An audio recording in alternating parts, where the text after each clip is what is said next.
We're back for workshop number 2, which is focus on stress, anxiety, and specifically our body. Today we're going to recap a little bit of what defining stress and anxiety. We're going to talk about how our body responds, and specifically the fight, flight, and freeze, and why our body responds that way, to help us understand. Sometimes we don't understand, and we're like, oh, why is my body feeling this way? Like, I wish it didn't. But there's a purpose. Our body does it to protect us. So we'll talk about that. There's an activity about coloring in our body, and I'll talk about that more later, really for you to focus in on your body, right? Because all our bodies are different. The way that I might experience stress and anxiety in my body is going to be different from the way that you might experience it. So this will be more specific to you, and you get to reflect on your own and kind of reflect on, how does my body feel? Sometimes we are so caught up in the emotion that we don't stop and think about our body too.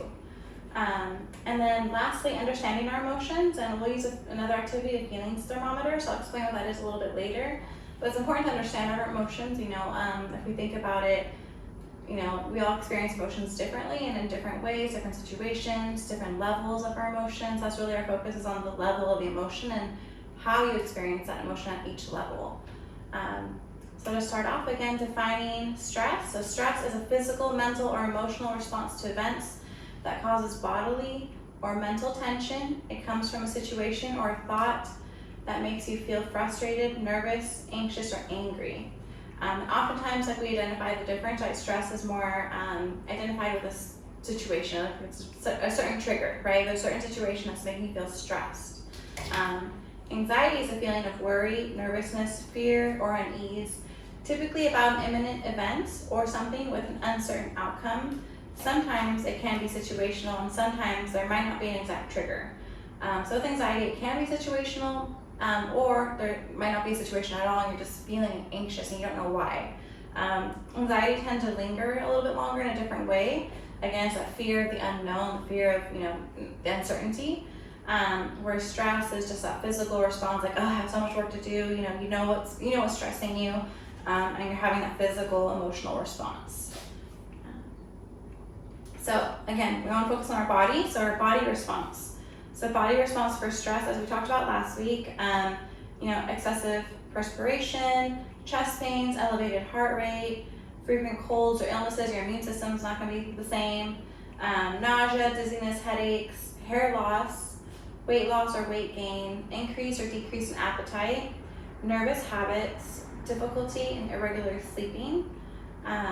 And with anxiety, it's a little bit similar, but sometimes different, and it'll be different when we look at our body symptoms too, our body signals, I should say.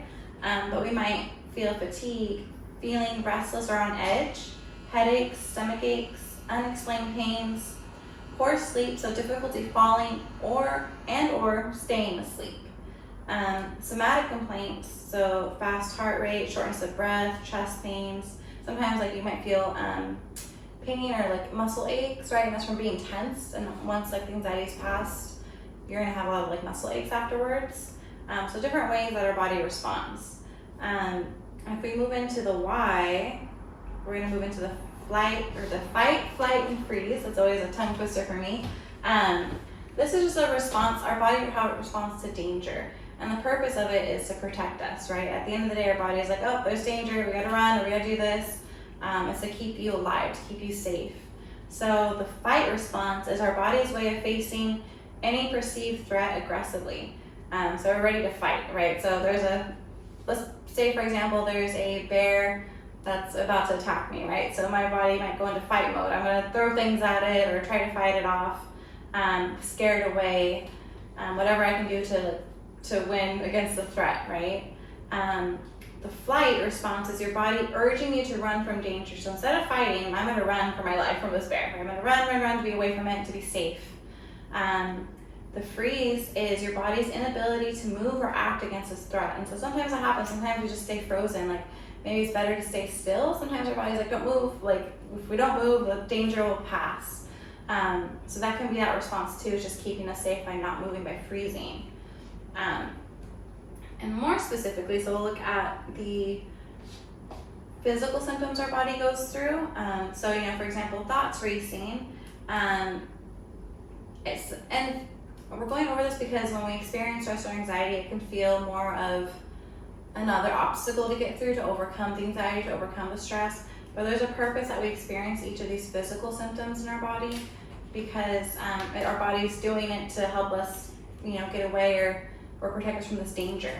So again, so thoughts racing. So quicker thinking helps us to evaluate danger and make rapid decisions. So when we have the racing thoughts, which, if we're having anxiety, it might not feel helpful because we want our mind to slow down when there's no perceived danger. So that's why it's not helpful, because there's no perceived danger. Or like, I'm anxious right now, I'm just watching TV, like I want to relax and I can't because my thoughts are racing. But in a perceived danger situation with a bear, right, it's helping me to like, okay, think about my next step really quickly. And again, so it can be very difficult to concentrate on anything apart from the danger for escape routes. So for example, for escape routes, right, when the fight or flight response isn't active. So yeah, it can be hard to concentrate. Like if the bear's right there and I need to save my life, it's going to be hard for me to read a book. I'm not going to be able to focus, right?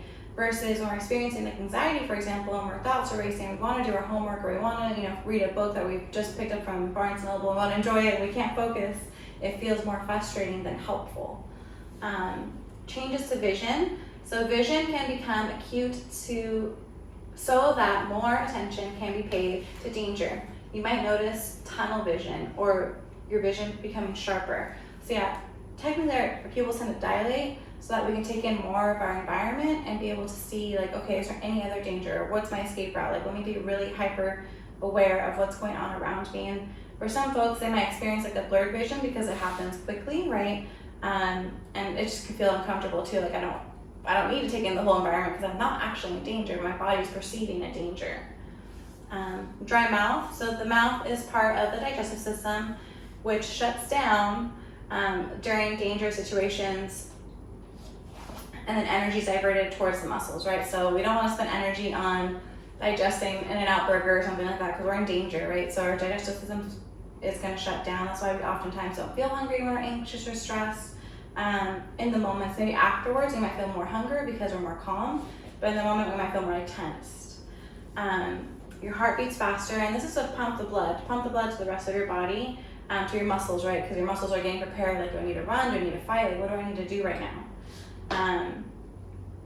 And then nausea and butterflies in the stomach, so the blood diverted away from the digestive system, which can lead to feelings of nausea or butterflies, right? So again, all the blood flow, your digestive system is shut down, so you don't need that blood right there. You need it more for your muscles to get ready to fight, to get ready to run. It's your digestive system is non-existent at that point in time. We'll say that.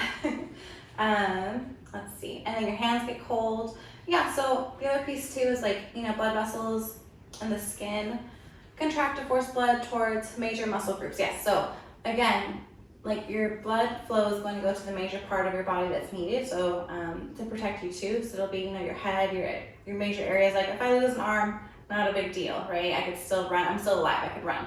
I mean, I wouldn't want to lose an arm. But the idea is like, yeah, my hands are going to be more cold because the blood is really flowing to the areas that I really need it to. Your muscles are tense. Yeah, so your muscles all over the body tense up in order to get you ready to run away or fight. And so that's why oftentimes when we feel anxious or stressed, again, like I mentioned earlier, you might feel that tension afterwards, or like that soreness, like, oh, I have like body aches. And that's because you've been tense this whole time without realizing it. Especially your shoulders. Like I always point shoulders because it's a common area where people feel that tension. But sometimes it might be your legs too, or arms, all the way down arms, just our whole body tensing up. So dizzy, lightheaded. So if we don't exercise or use up the extra oxygen, then we can quickly start to feel dizzy or lightheaded. So because all the oxygen, all the blood flows, going to our brain, going throughout our body, if we don't start actually going into fight mode or flight mode, like running, we're not burning that off, that because our body's perceiving that threat, that we need that oxygen. That's where we might feel dizzy and lightheaded because our body's not getting rid of that. Our body's not, we're not responding to an actual danger. So our body's just on overload for no reason in a way. Not to say no reason, because your body's responding as it should in a perceived danger, but maybe there's not an actual perceived danger. So in that case, that's where it feels like no reason. Breathing becomes quicker and shallower. So quicker breathing takes in more oxygen to power the muscles. This makes the body more able to fight or run away. And yeah, so again, it's the breathing's going to change, and sometimes we might perceive that as, you know, shortness of breath or kind of hyperventilating, right? But it's our body getting ready again, is preparing itself and doing what it needs to do so we can run or fight or whatever we need to do. Adrenaline glands release adrenaline. So you might get, that's where, you know, we feel that adrenaline, we're feeling anxious, right? And that's what signals the other parts of our body to get ready to respond to the danger.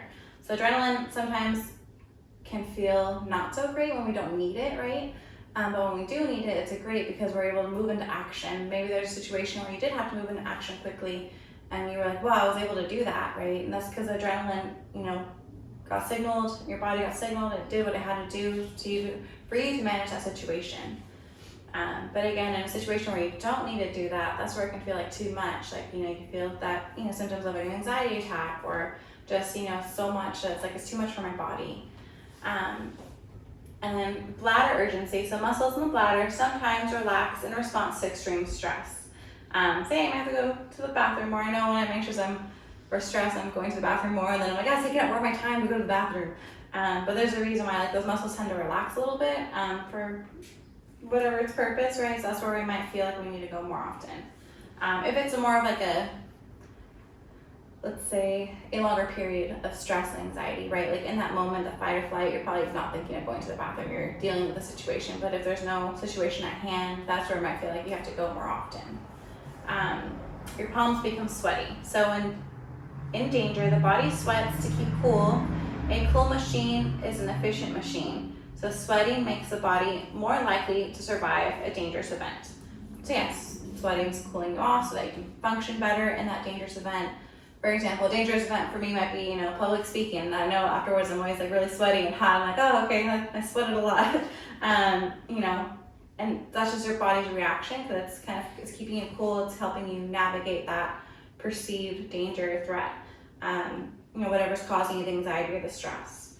So again, sometimes when these symptoms happen, we can feel frustrated because, you know, we don't want the shortness of breath. I don't want to feel dizzy. I don't want to feel nauseous every time I'm anxious or stressed. You know, I don't want to feel this way. But there's a purpose for it, and the purpose is this fight, flight, and freeze response, which protects us at the end. It's meant to protect us and keep us safe from the perceived danger. But in the situation of stress and anxiety, the perceived danger might not be, you know, an actual life-threatening situation, right? Where it's, you know, the bear's about to eat me or whatever, right? It's, you know, I have a presentation to do. I don't want to feel anxious or nervous, but I am. Because yeah, it might be scary for some folks. I know it tends to be scary for me at times. So my body does respond this way at times, right? So it's thinking of, is remembering why your body is doing it, and then, you know, next session, not today, but the next week, you know, we'll go into coping skills of how to use those coping skills to relax your body too. Because when there's no actual perceived danger, you know, you're able to use those coping skills and relax your body to alleviate those symptoms for yourself. So we're gonna move into an activity. And with your best art skills, however you would like, just draw an outline of a body, kind of how you see here. Don't fill it in yet, because we'll talk about how. I tend to draw a gingerbread man because my art skills right there. This is not my drawing, it's something that I found, but it's exactly what we would be doing. So you'll color, after you draw your body, you're gonna color in where you feel stress or anxiety. So think about the symptoms we just talked about, about feeling dizzy or nauseous, or the tense muscles, the breathing, the hot and cold sensations. And I've already mentioned the hot actually. So sometimes we feel hot, like our face will be flushed, right? And that's because a lot of the blood flow is going to our head. It's like the most important part of our body to keep safe, right? So the oxygen needs to go there. So that's why we might feel like, get flushed and feel hot. But yeah, so reflect on, the symptoms we just talked about, symptoms that you experience. Everybody's different, like I mentioned early on. Some people feel dizzy. Luckily, I don't get dizzy when I'm anxious, but I do feel like the shakiness, or I get the hot and cold, the sweating, and everybody's different. So it's paying attention to you, like what do you feel in your head? Just do a kind of body scan, like what do you feel in your head? What do you feel at your shoulders, down your arms, in your chest, your heart? Oftentimes our heart rate's beating faster. What do you feel in your stomach, and in your legs, all the way down to your toes? What do you feel throughout your body? And what you'll do is you'll color it in with whatever colors you like, or you can just simply put like an X mark, however you want to design this. But right next to it, on the side, like, oh, this is what I feel tension here, or I feel weak here, or I feel shakiness here, I feel hot and cold here, whatever it is that you physically feel in your body.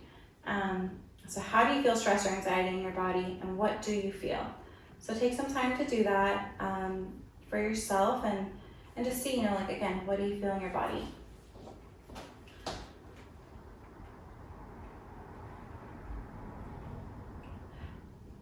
And now after, you've completed that,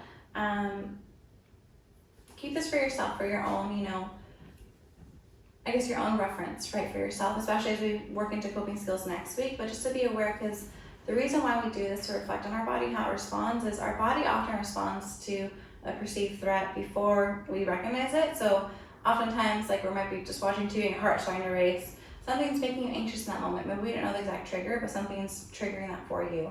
So your body will respond first oftentimes. So it's good just to be aware, because our body communicates not just when we're physically ill, but also just, when something's wrong, when we're anxious, when we're mad, when we're sad, all these feelings, like, our body responds to. There's such a huge body connection that sometimes we forget about. So it's just to bring awareness of how does your body respond to stress and anxiety. And then we're gonna move to the next activity. But before we start, I'm gonna explain it a little bit more. I don't have an exact slide to explain it, but you're gonna create a thermometer, however you can draw a thermometer, and do it from 0 being at the very bottom to 10 all the way up. And the reason for this is to put a number on your level of your emotion. Sometimes we feel anxious, but it's controllable, right? Like, I'm still in control, like, I'm a little bit anxious, but it's okay, it's not a big deal, and we forget about it. Or sometimes we feel anxious and we're at like a 10, and that's like the worst experience we have with the emotion. I'm having an anxiety attack. Breathing fast and crying, I'm so overwhelmed I can't control it. This is true for any emotion, not just anxiety and stress. It could be true for anger, right? If I'm thinking anger at a 0, I'm not angry at all, but anger at a 10, I might be slamming the doors, screaming, crying, really angry, like my most experience, like my highest experience of anger, right? Versus a 0 where I'm not mad at all. So thinking of that, we're gonna use this because it's good to be aware of how our feelings are, how we experience stress or how we experience anxiety at each level. So write down, how do you experience anxiety or stress at each level? 0 meaning none at all, 10 meaning your worst symptoms, crying, yelling, maybe throwing up, right? You're feeling so nauseous that you throw up, right? All the symptoms that you might feel at each level. 5, so think about this when you're doing this. Number 5 should be symptoms that you can recognize and incorporate. You can recognize, but you're still able to incorporate coping skills. It's not past the point where it's, you're too far up there that it's hard to use coping skills. It should be a point where, like, yeah, I'm starting to feel a little anxious. Maybe I can go on a walk, or maybe I can, journal for a bit, and that can help you bring you down to like a 3 or 4 where you feel okay, you feel collected, you feel I got this, right? Definitely between 0 and 3 is a good level to be at. And sometimes we go higher, that's okay, but it's all about the awareness. So this is to create awareness of your feelings. So to kind of give some examples of 0, I'm not feeling stressed, I'm not feeling anxious. 1, yeah, I'm still feeling pretty good. 2, I'm still relaxed, I'm happy. 3, I'm good. I know that I have that homework or presentation or that situation that's gonna make me anxious, but I still feel good about it. 4 is like, I'm okay, like, I'm okay, right? And then 5, it's okay, so it's getting a little bit hard, I'm still in control, which you're still in control is a good time to use some coping skills, right? Maybe I should think about, what can I do to maintain this control, right? What coping skills can I use to maintain that? And then 6, I'm getting uncomfortable, like this is, okay, I'm starting to get more stressed, I'm starting to get more anxious. 7 is, I'm getting even more anxious, more stressed. And 8 is, okay, yes, I'm really anxious, really stressed. And that could look like, I'm irritable, I'm running around, doing so many things at once, I'm becoming forgetful. I feel nauseous, feel the butterfly feeling inside. Maybe I feel really tense. I'm feeling really hot too because I'm doing all this running around, right? 9, it's, okay, this is getting too much. And then 10, again, could be that full on, we can say explosion in a way, or that's what the example says here. I'm gonna explode out of control. But for anxiety, it's like, yeah, I'm having that anxiety attack, or For stress, it's, yeah, I'm super stressed, and oftentimes when we're super stressed, it might be really irritable, right? I might be yelling at people or saying like, leave me alone, I have to do this, I have to get this done, there's a deadline today, whatever, right? So we're not our normal selves, right? We're really upset. Or there's the opposite too, so that's one side. Or sometimes out of 10, some people shut down. They're like, I'm too anxious, I'm too stressed to do anything, I'm just going to sleep. I'm not gonna deal with any of this because it's too much. So it's not just one or the other, everybody's different. So really reflect on like, what's your 10? What's your highest level of anxiety or stress, and what does that look like? And again, also really, so the 10 is important, the 0 we all know it's nothing, but the 5 is also really important. Like, where are you at? Like, what happens after 5 to know that, okay, like I'm not in control anymore? Where are you at where you're still in control? You know that you're a little bit stressed, you know you're a little bit anxious, where are you still in control? So you can use coping skills. And I bring that up because next week we'll follow up on coping skills and what to do in these moments, that are helpful to like calm our body, to calm our mind. Not just these moments, we should really practice coping skills when we can, because then we're better equipped to use them for moments like these. But so reflect on this, take it, work on it, be thoughtful of it, because it's only true to you, right? Everybody's different. My emotions are different from yours, so really reflect on your own, what you see, and so you're ready to go to start tying in some coping skills to support yourself in those moments. Thank you guys for your time.